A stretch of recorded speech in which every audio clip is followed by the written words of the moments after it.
theatre or arena of the people of Glasgow's ability to speak freely, to come here and protest.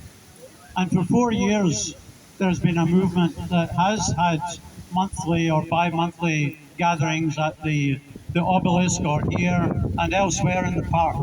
And one veteran of that is Ryan McGinley. And I would like to ask him, he's become well known as an anti-lockdown activist in those years, and I would like to ask him to come and give his analysis of today's subject matter. So thanks to Ryan.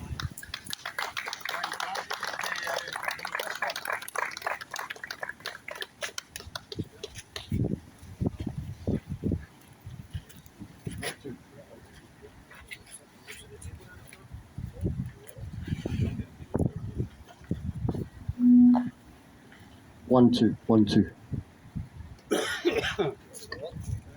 1, 2.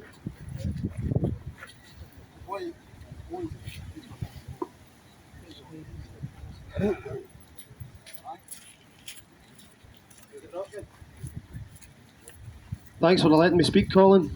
Thanks, Eddie. I'd like to thank everybody that supported, helped and encouraged me, Kevin and young Robert without us having to ask. As we are under a relentless 24-hour attack, 7 days a week, will it be an incessant attack? Will it be financial, psychological, legal and otherwise? We can take steps to reduce, delay and eventually reverse, then stop this process, which is a cold-blooded, calculated plan at best to reduce the quality of life and the population to a manageable level. It's an Orwellian totalitarian control, world domination, a conquest of madmen. They have never succeeded in the past. Let them not succeed now. To combat this, we need to be active and very social, for no man is an island. There's no running from this. We have to look it straight in the eyes and push it back today. We have limited funds and time. Every action has to have a clear objective that works towards or in tandem with a wider goal. We need to advertise ourselves clearly in a manner that brings the youth in large numbers.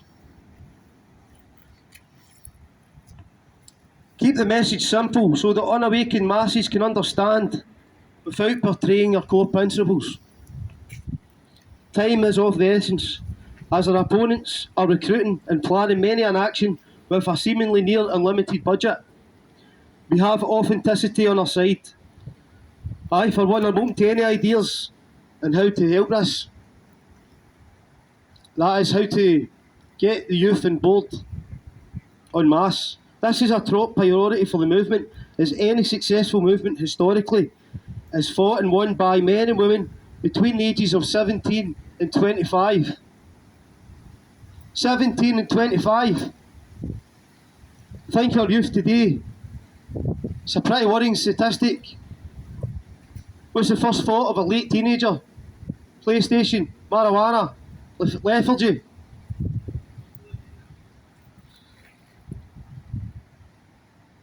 We are in trouble. Our enemy is very clever. However, he must fear us no end if he would go to all these lengths. So this alone assures me of victory. Although I may not be able to fully see the finish line, the outline is getting closer. To attract the youth, we need to send our best to wherever they are and make it convincing. I have some ideas, but some ideas isn't enough. I need your help to come up with a plan to roll it out nationwide. Let them not divide us. So much division, you'd have to be a mathematician. When did everyone start liking mathematics so much?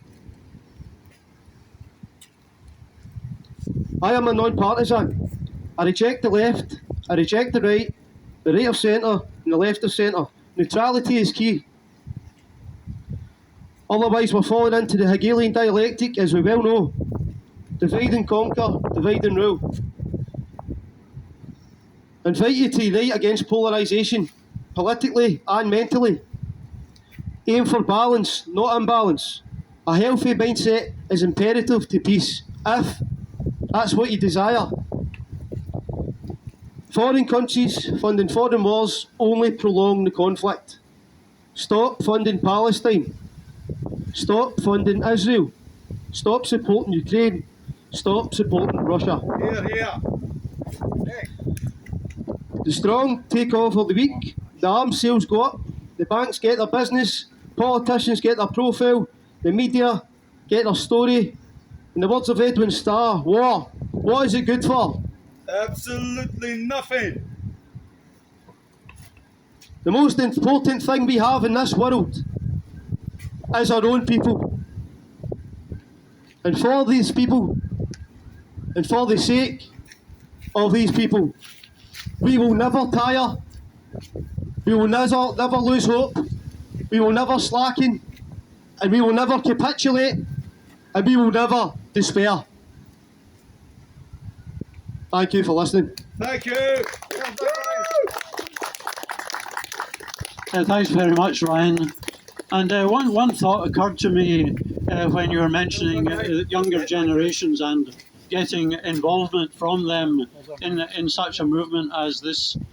That is the fact that we're celebrating 60 years since a successful anti-conscription campaign, and in Glasgow, George Square was filled with mainly young men actually protesting against conscription. The Tory government had brought it in, had not implemented it, but Harold Wilson did come in and he was minded to continue conscription. That would have led into a British involvement in the Vietnam War. But young people rose up against that throughout the UK, and Glasgow, because of its history of opposing the American bases in Holyloch, etc., they had the experience to make it a vigorous campaign. And that campaign actually succeeded. Harold Wilson did not proceed with conscription. I think we should have a renewed conscription campaign and invite 18-year-olds or even 17-year-olds to speak on that subject, because they are the ones threatened with the trench warfare and drone warfare that you see in the Middle East and in Ukraine and in Donbass. So let's think about that carefully and invite younger generations to get involved, particularly on that subject of conscription. Now, you might be wondering why this campaign is called Glasgow Against NATO. Well, way back there was vigorous demonstrations against the oppressive lockdowns in 2020. They started here in April 2020. They spread to Edinburgh. And in Edinburgh, in the autumn, in fact 4 years ago, Colin Buchanan raised the subject of NATO involvement in the oppressive policies that were being ensued, and the health security policies that he noted were being implemented throughout the Western world at that time. And he raised the question of war, and it went down a storm at that time. And I would like to invite him now to continue the theme. He's going to give quite a thorough analysis, I believe, so I'm glad the rain's off, because you might be listening carefully for at least 10 minutes. So here's Colin Buchanan. Thanks, Colin, for instigating Glasgow Against NATO 4 years ago. Thank you, Eddie.